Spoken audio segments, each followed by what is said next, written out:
श्री स्वामी समर्थ सगळ्यांना. कसे आहात तुम्ही? मजेत आहात ना? मजेतच राहा.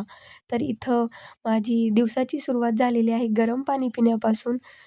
गरम पाणी पिल्यानंतर लगेच आरुषीच्या इथं उठली होती. लगेच तिचा ड्रामा चालू झाला, रडत होती. तिला तिचे पप्पा इथं सांभाळत होते आणि नंतर मी लगेच मशीनला कपडे लावायला घेतले. कपडे लावून दिले. त्यानंतर लगेच मी अंघोळीला गेले. अंघोळ झाल्यानंतर लगेच मी देवपूजा करायला घेतली. देवपूजा करतच होते. धूप अगरबत्ती लावली. धूप अगरबत्ती लावल्यानंतर घरामध्ये एकदम मस्त प्रसन्न वाटत होतं आणि अगरबत्तीचा सुगंध सगळ्या घरात दरवळत होता. तर लगेच मी अहोंना बोलले, की आज बाहेरून नाश्ता आणा. तर इथं बाहेरून अहो गेले होते बाहेर नाश्ता आणायला. तर अहोंनी मस्तपैकी गरम-गरम समोसे आणले होते.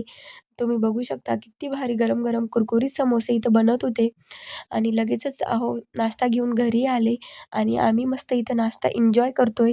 तर तुम्ही पण या नाश्ता एन्जॉय करायला, समोसे खायला. Bye bye. Take care.